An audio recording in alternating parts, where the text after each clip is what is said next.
music back on. It's fine. We won't get content Copyright strike, yay! Yeah, right. Why? I waited. Maybe they should copyright strike the name or something funny. Get a letter in the mail. Hey, no, none of this music on YouTube. Bitch, it's fucking midnight. Oh, yes. Okay. So welcome back. We had our little prediction bid that maybe one person watched. This is Sinclair. You can find him at Illegal Priest on Twitch. I'm Lee. You can find me at Buena Noche. That's Cricket. And I will spell my Twitter handle out in the description below because nobody can spell it. You will hear this little fuzzbutt throughout the video because she's being anxiety cat today. Yep. And we watched NXT TakeOver Portland! Yep. And I took notes because I have a memory of a goldfish. Same here. It'll jog memory. So, first off, overall. Overall, it was good. It was long. It was like 3 hours long. Yeah, which I knew that they were going to go to that. I still wish it was 2 hours, but then at the same time, it does allow more people. They added 2 more matches, and that final match was 32 freaking minutes. Yeah, no, that last match was long. Yeah. It felt like it actually started halfway in, but then it got really good, but... Yeah, we'll get to that when we get to that. But, like, I think overall it was pretty good. It wasn't my favorite takeover I've ever seen. Yeah. But it was good. Yeah.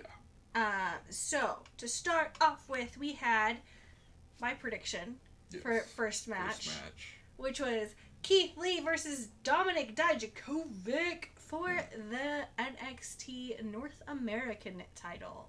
Yeah. Which... It was a very enjoyable match. But... I thought it was a weird sloppy. It was a little sloppy. Yeah. It was... Like, there was some really good spots, but at the same time, like...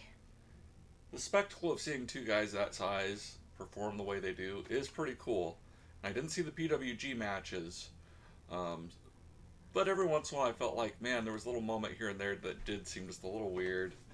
Let's see here. Portland crowd was loud. Yeah, in the pre-show they were doing this thing where like super cheering Mansoor and really booing Sam, whatever his name from radio. But like comically so it was anytime like one person just opened their mouth, it was like, yay, boo. So it was just pretty funny. You could see, the audience is making their own fun, which in wrestling is great. You end up with really weird, bizarre chants and stuff like that. That Hurricane Rana. That was the spot that I thought was really cool, which I feel like that's something he's done before, but I really that was one of 2 spots that were just mental. So that hurt. So, picture Keith Lee is a big dude. Yeah. And Dominic Dijakovic is also a pretty big dude. And Keith Lee managed to do a gorgeous Hurricane Rana. And it's just like, I literally was like, what the heck? Like, it was kind of like, I guess you would say like some of the Ring of Honor matches from the mid-2000s, like how crazy and high-flying they would be. But like... with a 300-pound dude. Yeah, exactly. Which also brings my other point that wrestling has changed now. I think that's this pay-per-view really focused is that this new body type of everybody being wiry, like a lot of muscle, very little fat. It's kind of gone up another level of that crazy high-flying super counters and stuff like that. Speaking of crazy high-flying, the other, oh my god, don't kill yourself spot in the match, where Dijakovic jumped off the top rope and flipped and landed between the announcer tables. Oh, yeah. That was really good, because, he could have landed his back right into one of the corners of those tables. That would have not been fun. The crowd was chanting, like, holy shit, and then Mamma Mia, like, for a solid minute. Yeah. And it was a great deserved. Moment. That was, like, I lost it. I was like, oh my god! It made me think of, I used to watch ECW back in the day, and there'd be these stuff they'd always show in the replays in particular, but these moments of like Rob Van Dam or Sabu jumping off the 3rd rope out towards the audience to like somebody sitting in the chairs outside. It was like that, but instead you had 2 300-pound guys doing stuff like that. So it was pretty fun. It was fun. It was a lot of fun. I will say this, for all that, like, Keith Lee is not the best at selling and Dominic is not the most charismatic. Mm-hmm. No, I wasn't Dominic is not. super bored. No. Keith Lee's really charismatic, and actually I think that'll carry him farther than doing high-flying stuff. The high-flying stuff is good, but I think his natural, a little bit of charisma of wanting to cheer for him, I think that'll actually make him go the farthest. And just being a big dude. He doesn't have to do quite as much as he did this match in every match, but if he does little bits here and there, it's gonna... It always gets a surprise. Yeah, it always is like, wow, that dude can move. Like, I mean, he's 35. We've seen he can him get 5 more years of this. I mean, that's... We've seen him do some wild stuff, but just seeing him hit that Hurricane Rana, I was like, what? Yeah, that was pretty great. So Lee wins, retains, woohoo! That's kind of what we figured. Like, Dijakovic is cool and all, but like Keith Lee is... It's kind of a throwback to what opening matches used to be of like the Cruiserweight match in the beginning. The joke is that these guys are huge, so that's a fun little twist on the whole classic booking a supercard. So the next match was Tegan Knox versus Dakota Kai. Now, Tegan's entrance hits. Tegan comes out, gets 10 feet down the ring. Dakota Kai comes flying from the side, just punches the crap out of her. Yeah. This was a heavy-hitting match. Yeah, they came out the gate on fire, went around the back of the crowd to eventually get to the Dakota throws Tegan into the ring. And I don't know if you would call it bad psychology or good psychology. I thought it was good. Usually when you get a big spot, it's usually good to like build it up into a big hit, but it was like the opposite. It was like, I'm getting this weapon out and I'm hitting you as hard as I can that moment, and something about it really hit. They were just beating the crap out of each other. There was one spot where Tegan was on the apron and Dakota Kai grabs a freaking trash can lid and just BAM! Straight across the side of the head. Yeah, they got a lot of good sound out of everything they I were was doing. like, holy crap, it was just mental. They, like, and I will say this, these ladies sell so well. Yeah, they got everything through, like, very much. You were feeling the hits. You were like, this is a brawl. This is something that, you know, and it was fast as hell. It was really fast. They did not stop moving until Raquel Gonzalez came out. Yeah. What was good at this match, like, it allowed you to at least, like, grab a little bit more onto their characters. Just something that maybe not Dakota Kai has needed so much, but Tegan Knox, I feel, maybe. Well, that's not entirely Tegan's fault. She's been out on injury after, like, I mean... No, but this helps, I think, her a lot. Oh, yeah. I think it helps both of them a lot. And, except the ending. The ending, like, the reason this is not my match of the night is that ending. That ending just pissed me off. I was like, who is this? They're like, she was in the Mae Young. Yeah, she went against Kacy Catanzaro in the first round of the Mae Young. Under a different looking gimmick and a different name. Yeah, and basically she's like gonna be an enforcer, big tough person to Dakota Kai. Is what it seems like, but we don't know. Because Dakota Kai very obviously was like, what the heck just happened? So, I'm guessing this is mid-feud, or at least it's part of a new Dakota Kai mega push of her being the big push and Gonzalez being the muscle to help her. Do you think we're going to see top. Dakota Kai versus, like, as number one contender here soon? Not soon. Probably in 6 months, maybe. Okay. If That seems reasonable. Happy enough with her.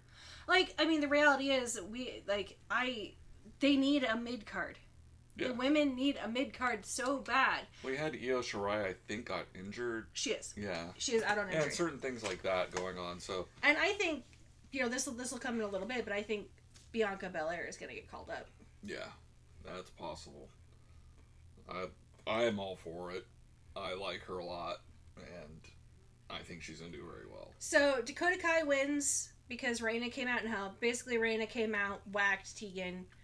I was so disappointed. So weird. I liked Reina so much in the Mae Young Classic. I did not recognize her at all. I didn't either. At all. Because didn't she, like... She had kind of like a Tex-Mex gimmick. Yeah. And didn't at one point, like, she put Casey on her shoulder or something? So, yeah. She looked so much bigger with her old gimmick, too. She did. Like... So I don't know what the new look is supposed to be about. If I guess... I don't know. I'm not sold on it. We'll see over time. Yeah. You know, if I liked her at one point, maybe it's just something I'll grow into as I see more stuff. Yeah, I mean, we don't know her at all. That's the thing. That's why this was so weird to me, is because we don't know her. Apologies for the sirens. Yeah, it was just weird to happen at the takeover, this twist. For somebody we didn't... Like, I almost felt like they expected to pop for Reina.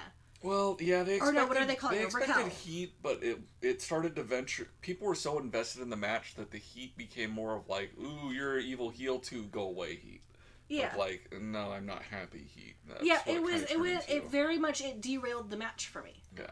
Like, this match was great. I was fine with Dakota winning on her own. I didn't need this interruption from Gonzalez. Yeah. Like, it's believable for Dakota to win this match. I was getting really excited for that. I get it. They set up a really good spot with the chair over her neck over Tegan's neck on top of Dakota's neck on a table, and Tegan was going to jump off. And then, yeah, the heat is that you don't get that spot, but that only works in some situations, and this was to be honest, I feel like to have that kind of interruption, as we'd see later in the night, you need to know who the heck this person is. I mean, maybe it'll pay off if you end up with that spot later and it pays off, but I don't know if that's the plan. I don't know either. That's the big thing. Yeah. So, I mean, fantastic match.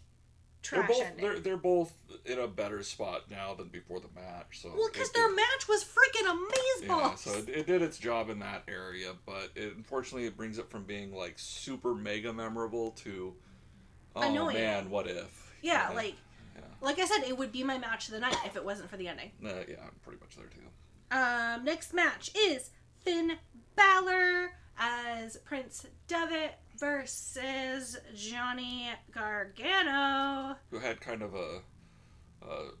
he did a lot of the Venom stuff before this, and a little bit of Carnage, but this was like a straight up Carnage get up for his outfit. Balor didn't have anything special about his entrance, really. Throwback.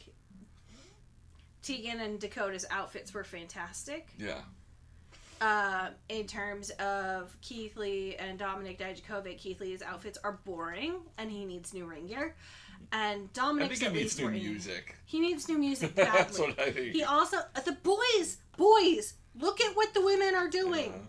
Yeah. Get some interesting ring gear. I think Dijakovic doesn't have much of a personality, so it's hard to hey, come up with something. His ring gear was at least interesting. Yeah. For the boys, he had some of the more interesting ring gear. Anyway, I'm digressing. Finn Balor looking like $1 million. Yes. And his jacket with the X on the back instead of the Balor symbol. New tattoos. His super cute little tattoo on his arm makes me happy. And him versus Johnny Wrestling. And this is a hard match to know who to cheer for. Because you fucking love Finn Balor. But he's supposed to be Prince Balor, a.k.a. Prince Devitt right now. And so he's supposed to be heel. But dude, it's Finn Balor. And you really, Yeah, and so much of the match is just getting heat for Balor. I feel like the match is kind of too long, but it's a come-down match from the previous women's match, so it works in that way. I will also say that... But it gets really fun towards the end. They started off as a cooldown, but they ramped it up slowly. And I was getting into it by the end. There was some really brutal, neck stomps and stuff, and just... They're trying to really make sure when Finn Balor hits his new version of the 1917 DDT. 16... Yeah. It's 16-17, I think. Yeah, whatever it is. His new DDT, when he gets it off, that's going to be a 3 count. Yeah. And I have to say this, I know these two could put on a much, much, much better match than they did. That doesn't mean it was a bad match. No. It was a good match, and I don't feel like it's the end of the feud here, but we won't, we'll see later. We know what Johnny's going to be doing here shortly. So... I feel like this is not necessarily the end of, so it's not, they're not going to have... I don't think this is going to be necessarily the beginning of another match with Johnny. I think this is Finn Balor's feud against the locker room mid-match. Does that make sense? Yeah. Finn Balor, to cement himself as the returning prince of NXT, has to systematically beat the crap out of the entire locker room. And that's basically what he's been doing. And this is just like a high point in a progressively higher progression until he gets to the point where he's going for the title. Yeah. And I don't think that's going to be against Adam Cole. No, but what is interesting is getting the idea of like the heart of NXT, the Heartless, and then Ciampa being known as the Black Heart. So I feel like there's a lot of at least like advertising they could play up on that. Context there. So as you know, Johnny Wrestling is the heart of NXT. Yeah. And then they play off of that at one point where Finn goes, Johnny, don't you know I have no heart? So he's the Heartless. And then we have Tommaso Ciampa as the Black Heart. Yeah. I think the blow-off feud will finally be for Tommaso Ciampa when Tommaso Ciampa gets his title back in the end. Yeah. Personally. Yeah. And I think that's not going to be for another 6 months, possibly more. Yeah. I think they're just going to slowly build up no reason Johnny, to do it immediately. Or not Johnny, Finn. Yeah. But in terms of this match, it was good. That poor Spanish announcer's table... This was one of the matches where they abused it, and it never freaking broke. Yeah. I predicted that there would be 3 times that Spanish announcer's table would break. They tried 3 times. I don't know if they directly tried, but no, it was holding up. I was like, whoever put together the table this time? They were standing on the table, and I would say actually Finn did bump on the table because he did his kick, and he landed on his back on the table and didn't go. Well, and I think there was another one where they did like a power slam onto the table and it didn't go anywhere. Yeah. So Gargano cleared off the table, but he didn't clear off the monitors. And he's the one who ended up hitting them. Yeah, so Balor, it would look goofy for him to clear the monitors being the heel. And so I was looking at, as Johnny was doing, I was like, Johnny, clear the monitors. You're the good guy. It's less awkward looking. Yeah. And so he got to land on the monitor, which may not hurt. I don't know. But dude, that can't not hurt at least a little bit. I dropped my tea again. But I mean, it was a good match. Not the most exciting match, but it was a good match. The next match is probably my match of the night, despite my disappointment with the ending. Mm-hmm. And that is Rhea Ripley versus Bianca Belair. Yeah, I mean, I would say there were some issues with it, and that was that Belair's doing too well that it's getting rid of Rhea's heat, actually. So, this match, first off, props to the queen. Bianca Belair's ring gear was amazing. So she comes out, it's Black History Month, and she comes out in, like, an entire new outfit that says Black History being made, and like she's got the robe and the collar and everything, and she looks like $1 million, and it was awesome. Rhea Ripley looked really good. I think that was actually new ring gear for Rhea as well. Like, I felt like they were treating this like a big match. Oh, they were, yeah. And I don't have a lot that I wrote down for this one. I think it was hard for Rhea to get some heat, even though Bianca was doing really good selling. But it's just they put her on the top at the exact same moment. People are now going, "Oh, we think we might want Bianca on top." Because at first, some people were saying we think it's too early for Bianca. She's not. She seems too green. I'm the opposite. I think she was fine for a very long time now. I think she's very, very good. So in some ways, people can get behind the heat behind Rhea. I don't begrudge them putting Rhea on top because they, at least anecdotally, one of my coworkers completely likes Rhea. Yeah, so, I mean, she probably does resonate really well with younger demographics in particular, and that's what WWE needs. So I totally get that. But at the same time, Bianca Belair also resonates really well with the younger demographic. Yeah. But I hate to say it, and I'm not the only one who's saying this, the difference is Bianca's black. And how many times have we seen WWE, consciously or not, kind of gloss over black women? Like, it happened a little bit with Bianca's first push, a little bit. It's happened to Naomi too. Naomi had a solid title run. Why did they take it off of her and just suddenly she's gone? Who knows? Like, we've seen this. Ember Moon is another one. Like, they keep dropping the ball on these black women who could carry the company. And, like, I hate to say it,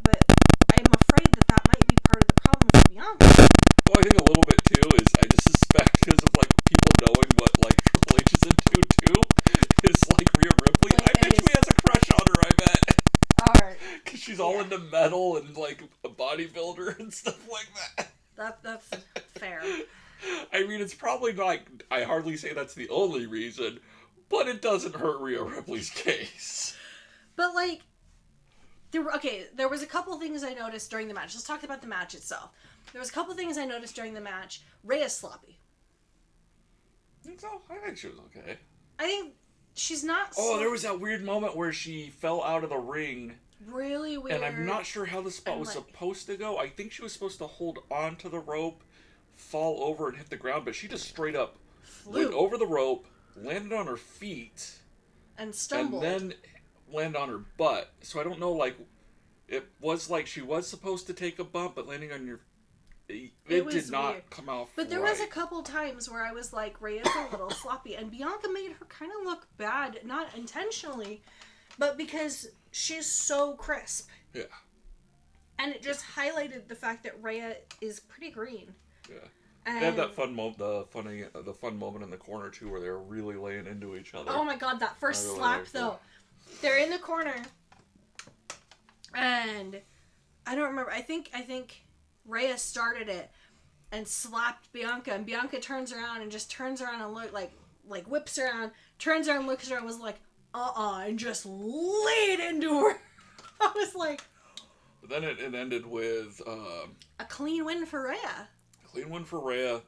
A little bit awkward in the corner. I don't remember how her finish is supposed to look, but the way she did like a reversal kick in the corner type thing and then into her finisher, it looked weak. That's to say, it was not a strong finish. That was probably the only thing I didn't like about it. Was the finish was... That's my problem with the finish.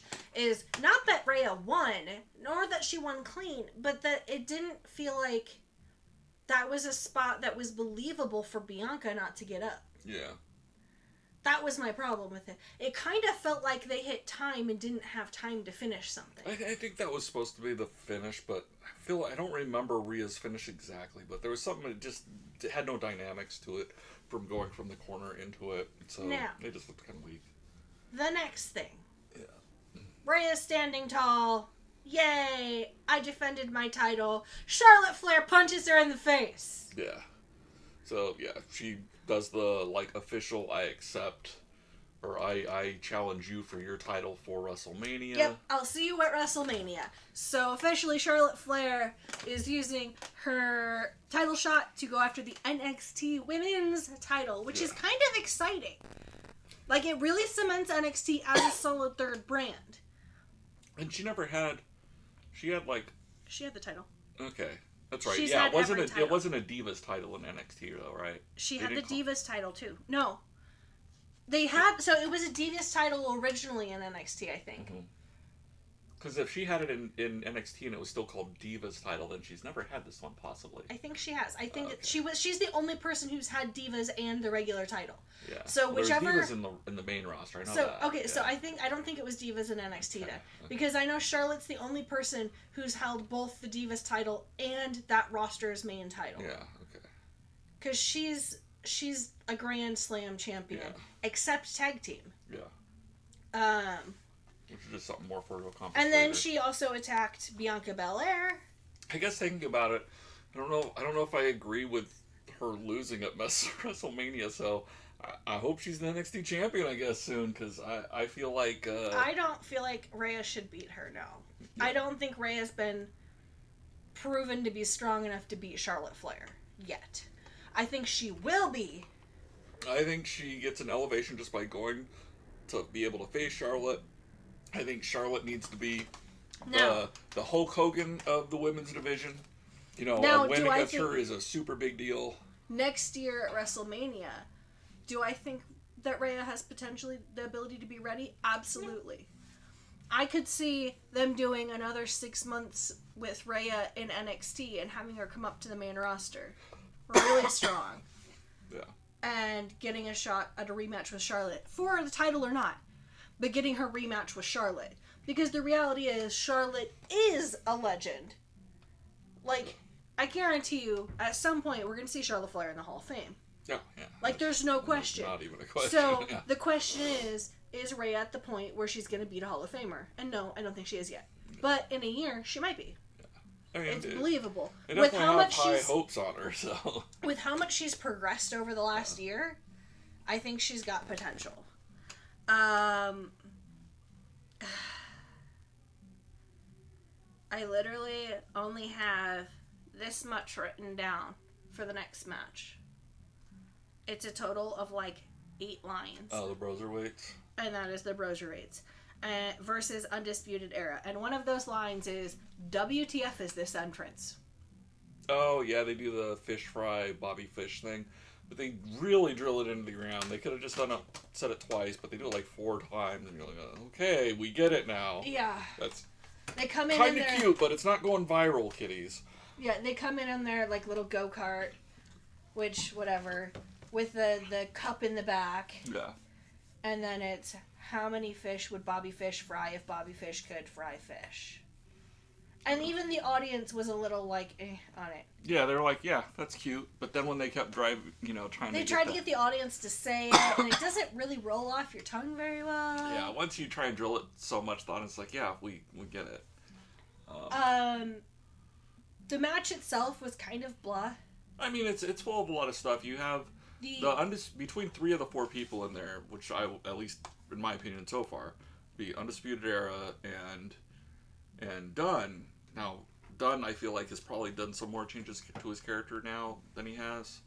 But he's put a lot of work before coming into WWE on his character, that's for sure. But I feel like he hasn't done much since then. But he's also they're all really clever in their spots in the ring. Like, their finishes get really complicated, which is fun, and it's very AEW-like, but it's more of that. I mean, it's not, there was one point that's memorable to me, and I looked at the screen and I went, Pete Dunne just corpsed. Yeah, there was a little bit of that. They did seem a little bit like in the end. I think that was when, because it was pretty close to the end. I think that's when Pete Dunne was told, "Go with your finish." Yeah. Because I don't think he knew. Because that was a legit, on their faces, like that was a legit corpse moment. Yeah. And I was like, and I even said it during. I'm like, Pete Dunne just corpsed, and I'm like, I think they didn't know the ending. Yeah, the ref just went and told him like, you're going over or something. Yeah. So we'll see where they go from here, but you definitely see with the smaller people in the ring of all 3 of them how actually big the bro is. Matt Riddle, because all of it's midsection. Like it's all right here, and then he's like leg here on his arms and legs, so he's like bigger than he seems. It's kind of funky. Like overall, I mean, it was a fine. You know what I think soured it a little bit was watching the AEW After Dark match right before we started watching this. Oh, the Riho match? With Riho and Kenny Omega. Yeah, it was really fun. I was on the Jericho cruise. That was such a fantastic match. Even with having Penelope Ford, who's not very experienced on there, they came up with enough spots. Who was the other guy? Kip Sabian. Kip Sabian, okay. Yeah. So it's Kenny Omega and Riho versus Penelope and Kip Sabian.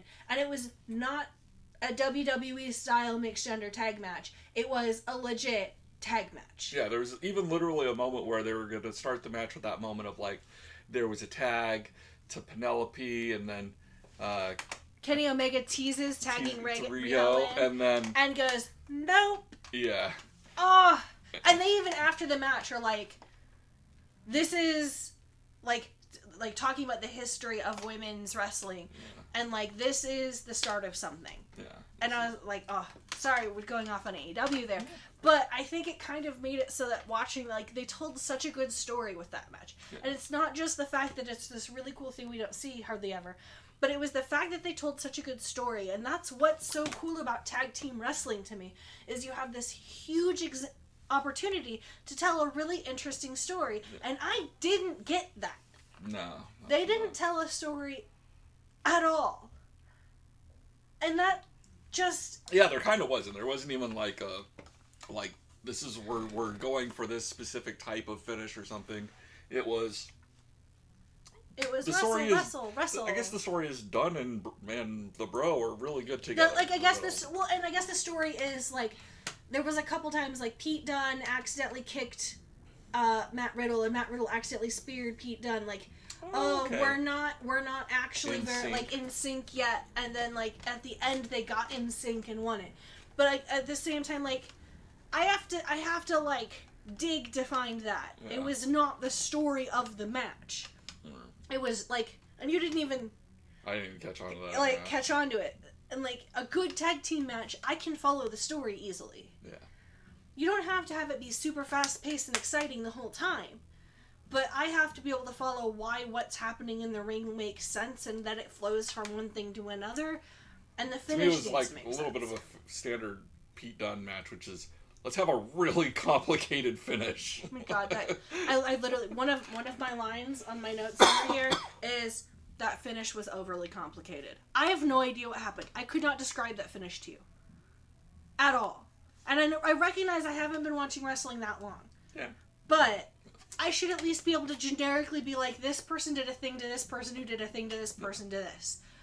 I don't know. Him and those people that he's usually with in the British division, that's a lot of their hallmark is like very complicated last halves of matches, like really complicated.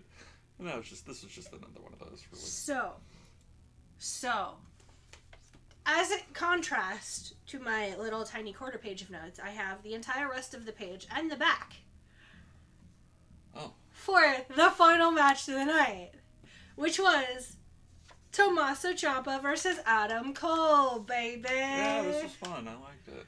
This was a 32-minute long match, and it felt like it.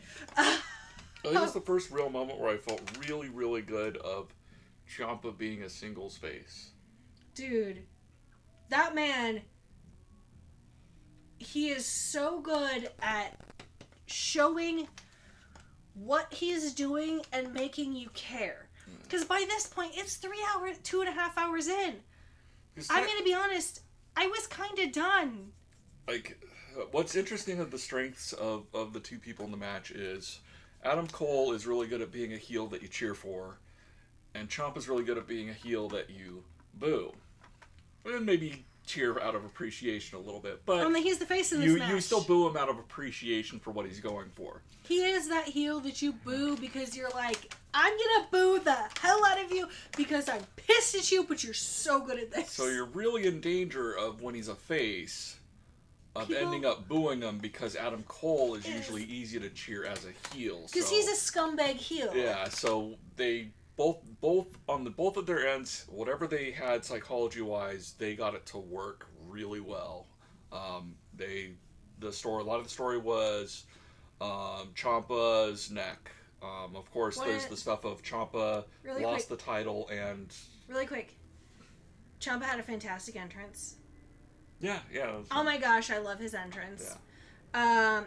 And there was a few funny spots.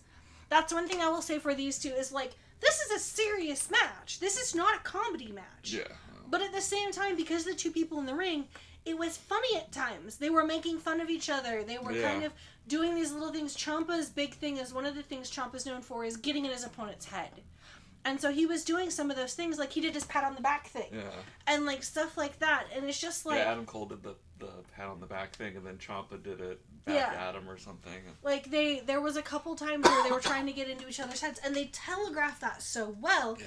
And they sell what they're doing so well that it's like, you can very clearly follow what they're doing. You can very clearly follow the story they're telling in this match. And the thing is, what we have to remember is wrestling is entertainment. Yeah. They're telling these stories through this very athletic medium. Yeah. If I can't follow your story, what the fuck are you doing? Yeah.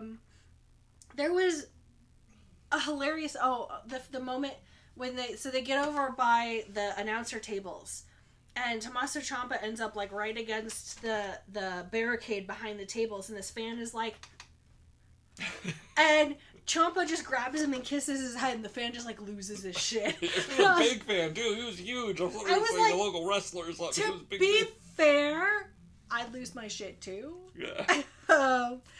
But like, the whole story of the match basically was Adam Cole was like, your neck has been surgically repaired.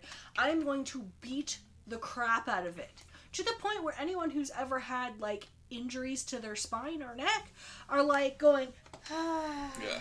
There was that spot where they did, like, some type of, like, wheelbarrow suplex into the... Oh my god, it was like wheelbarrow, desk. and he just flipped him back, and oh my god. And, like if Adam Cole didn't get his head in the right area, he could have really just hit his head on the edge. Ciampa could have hit on it pretty gnarly, which was actually close to happening, but he didn't seem to hit it perfect. Yeah, oh my gosh. That was another spot where it was just like... Sometimes hitting your back on those edge corners really hurt people, like it did right after Shawn Michaels, Undertaker. So the fans are chanting "Holy shit" for that one, and then we go on a little further, and finally we get a power bomb into the Spanish announcer table, which finally breaks, and then Then Ciampa finally hits Project Ciampa. Oh, okay. And holy crap, that looks brutal. Yeah, I love that move. I was like, ooh. It's so weird, like how it, like you almost look at it like, how does that work? Okay, like how do you? That's when he power bombs into his knees, right? Yeah. I think that's the one. And where it's like he goes up and then he kind of does. I don't know. I don't know how Ciampa does what he does. That's when the fans started the Fight Forever chants. Yeah. That's when Twitter started going, fans, don't tell them to fight forever. Do you want them to die? And that's also the point in my notes where I was like, dude, Ciampa sells so well. Yeah, he was really, even though maybe you could call it overselling, but he was making sure you did not forget the focus of the match is his neck going to be okay? So that way when Adam Cole does like his 3 moves he's most known for, of like the last shot and Panama Sunrise and all that stuff. He does that Panama Sunrise off of the announcer table at one point. Yeah, it's all, is this hurting Ciampa's neck? Yeah. And so that got sold really well. Then there was the interference. Well, that's what I was just going to get to. We get a fairy tale ending. Yeah. And Adam Cole kicks out at 2, and it's focused on them. And next thing you know, here comes Roderick Strong, distracting the ref. And I'm like, why is Roderick distracting the ref when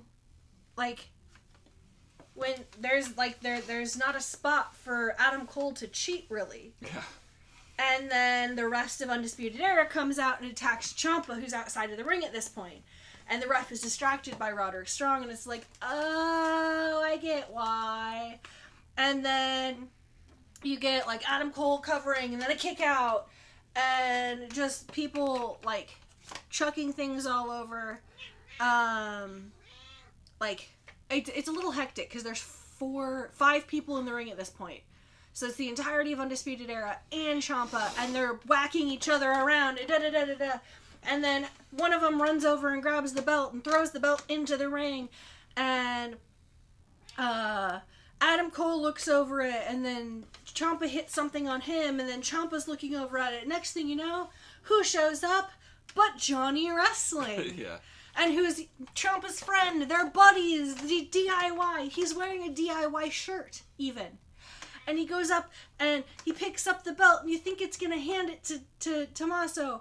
And he turns heel. Yeah, and stops, smacks him with it. He does the turn around. You're like, oh, okay, all right. They do telegraph the heel turn, but at the same time, it wasn't telegraphed before that moment he pulled away. You do kind of believe, like, it makes sense that, like, he's coming out to help his friend, because it's a freaking 4-on-1 situation. And you feel like, at least me, where I was thinking storyline would go would be Balor against Ciampa. And so I felt I still think that's going to be the final Balor fight. Yeah. Because I feel like Ciampa is going to be the big bad of NXT for the foreseeable future. Because Ciampa has no intention to leave NXT ever. Yeah. But, like, now, the thing is, the reality is, this means that at NXT Tampa, we are probably going to get... Yeah, we weren't clear. He hit Ciampa with the belt, and then basically that... Adam Cole took advantage and got the pin. Yeah. And so Johnny Wrestling has now turned heel. So now we're going to get the conclusion to the Tommaso Ciampa Johnny Wrestling story. But now flipped. Yeah, where they've done a 180 and it's going to be the final blow up. Yeah. And I'm okay with that. Yeah. I think they did do a flip before, I think. I do think there was a flip before in it. I don't think it's ever been... I don't think it was 100%, but I think it was close. Like, Gargano was like, because there was something where, like, his wife... There was a point where Gargano was a face and Johnny was a frustrated face. Okay. There was not a point where Johnny was solidly the heel and Tommaso was the face. And this is definitely Johnny has done a heel turn.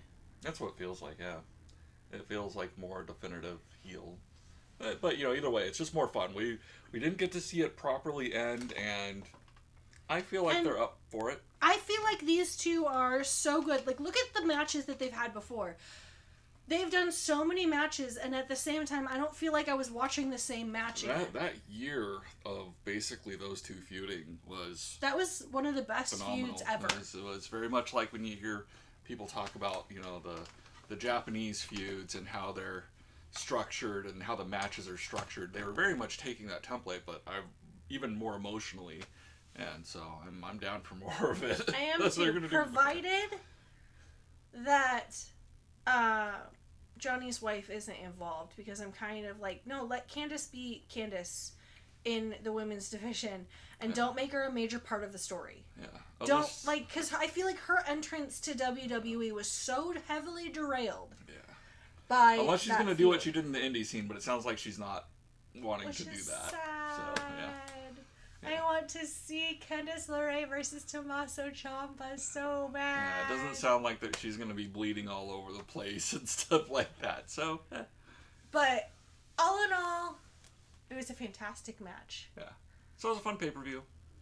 It's worth seeing, I'm sure everybody has the network. If you don't, I don't understand why not, because it's... If you like wrestling, it's unless you're poor, I get it. But if you like wrestling, like for us, we don't have cable, so we have like NXT, Netflix, and Hulu. Yeah. And like... That's our cable bill, basically. Yeah.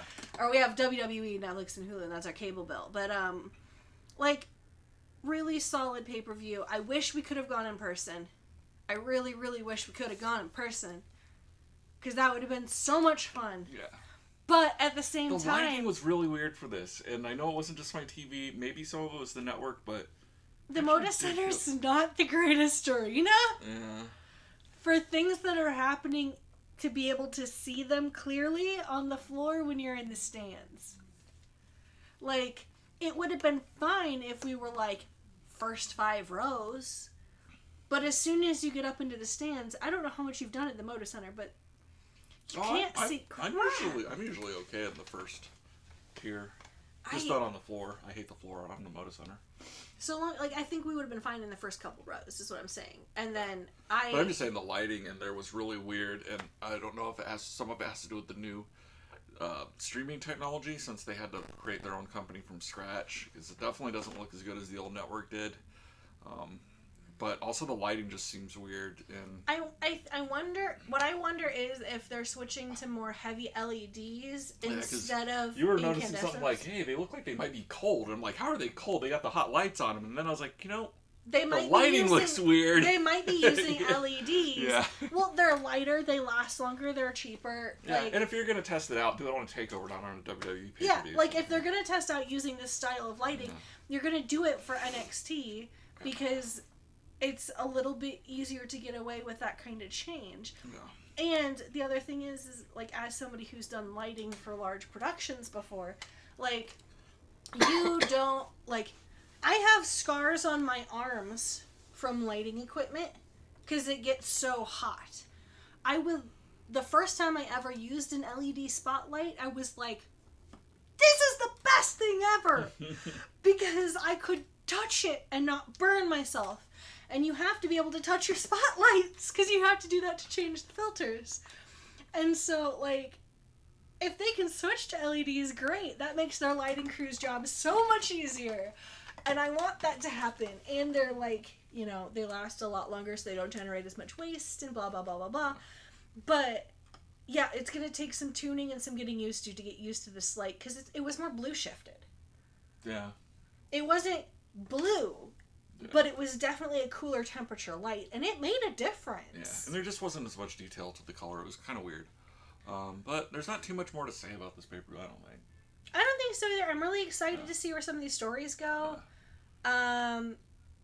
Overall, it was fantastic. It was a lot of fun. Yeah, I'm gonna put up more wrestling stuff at some point. I'm just not sure what and when. I'll probably do AEW Revolution, and I may do like a state of NWA Power if I catch up on that. We talk wrestling all the time, so if we get a chance to, when I have a seat that's not all uncomfortable, maybe we'll just sit down in front of the camera and talk about like the industry for a while. Yeah. Because we have completely different backgrounds when it comes to this. I have a theater and martial arts background. He has an actual wrestling background, and it makes it very different because I didn't watch wrestling until you and I got together so at it's all. Really cool seeing us from a fresher perspective. So, and also like with my theater background, as you might notice, I pay attention to the costumes. Yeah. And I pay attention to the stories, and like I don't know as much of the technical stuff about the wrestling. They did a Hurricane Rana, and I went, "What's that move called?" Yeah. Because I knew it had a name. Hey, that's I'm fine with people saying that. I remember Vince McMahon. What an amazing move! Frickin' Vince. What a maneuver! Yeah. We will have a conversation about Vince at some point. Yeah, but anyway. Anywho, thank you all so much for watching. If you liked this video, hit subscribe, leave a like, leave a comment. You know the things. If you happen to watch the whole half hour, however long we watched. We love you. If you have any ideas, any suggestions of what any future talking should be about. And if you like movies, him and Robert, who's the other dude on this channel, do movie reviews on a somewhat regular basis. And hopefully more in the future. We're trying to get more of those up. But check out those. They've got some really fun ones. You just did Moon, right? Yes, I'm going to do Mute next because that's on Netflix. Yeah, that'll be and that's the sequel. A pseudo-sequel. So, cool. Look out for that. And hit us up on Twitter. Our info will be in the description. Have a wonderful day, all of you guys.